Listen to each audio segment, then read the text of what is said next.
بسم اللہ الرحمن الرحیم۔ مسجد کوفہ میں سوالات ہو رہے تھے کہ یا علی بتائیے میرے ہاتھ میں کیا ہے، کھاؤں گا کیا، کہ اچانک ایک بزرگ کو جلال آیا، سر پہ امامہ تھا، کمر پہ پٹکا باندھ رکھا تھا، ہاتھ میں عصا تھا، چلنے کا انداز بتا رہا تھا جوانی میں شیر رہا ہوگا۔ ایک مرتبہ صفوں کو چیرتے ہوئے آگے بڑھے اور آنے کے بعد کہا یا علی میرے کچھ سوالات ہیں لیکن میں اپنی زبان میں سوال کروں گا۔ میرے مولا نے کہا جس زبان میں چاہو سوال کرو۔ جس زبان میں سوال آتا تھا اسی زبان میں جواب جاتا تھا، جس رفتار سے سوال آتا تھا اسی رفتار سے جواب جاتا تھا، جس کتاب سے لوگ سوال کرتے تھے میرے مولا اسی کتاب سے جواب دیتے تھے۔ تو انہوں نے کہا میں اپنی عبرانی زبان میں سوال کروں گا۔ انہوں نے سوالات کیے، پھر عربی میں کہا میں گواہی دیتا ہوں آپ حقہ کے وصی مصطفیٰ ہیں، حق آپ ہی کا ہے، آپ ہی کا تھا، آپ ہی کا رہے گا۔ ایک مرتبہ وہ سوالات کرنے کے بعد چلے، اب سارا مجمع پریشان، یہ کون تھے، کہاں سے آئے تھے، کیا کہہ رہے تھے۔ جناب امیر نے فوراً کہا گھبراؤ مت، یہ میرا بھائی خضر تھا۔ کئی سوالات انہیں کئی دنوں سے پریشان کر رہے تھے، یہ مجھ سے پوچھنے کے لیے آئے تھے۔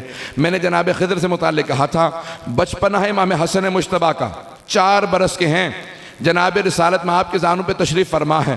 اتنے میں کوئی بزرگ ہستی تشریف لائی، پیغمبر اسلام کو سلام کیا، کہا یا رسول خدا آپ پر اور آپ کی آل پہ درود و سلام ہو۔ پیغمبر نے اشارہ کیا بس میں بیٹھنے کے لیے، وہ تشریف فرما ہوئے، کہا یا رسول اللہ کچھ سوالات کرنا چاہتا ہوں۔ کہ سوال میرے نواسے حسن سے کرو، کہ سوال میرے نواسے حسن سے کرو۔ انہوں نے سوالات کیے، امام حسن نے جوابات دیے۔ اب صحابہ پریشان ہو گئے، کہا یا رسول اللہ یہ حسن مجتبیٰ اب کسی اور ملک گئے کہ زبان سیکھ کے آئے، کہ اسے جانے کی ضرورت نہیں ہے، یہ حجت خدا ہے۔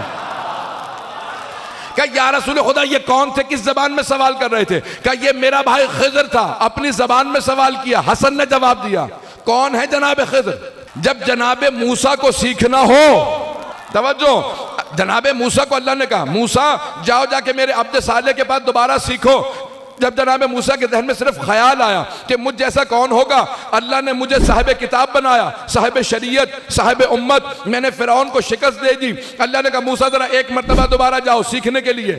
جب موسیٰ کلیم اللہ کو سیکھنا ہو تو وہ حضرت خضر کے پاس جائیں، جب جناب خضر کو سیکھنا ہو تو حسن مجتبیٰ کے پاس آئیں۔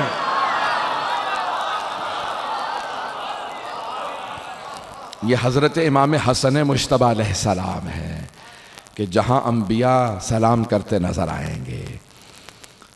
سورہ کوثر کا مصداق ہیں، جناب سیدہ سلام اللہ علیہا کی آغوش کا اثر ہے۔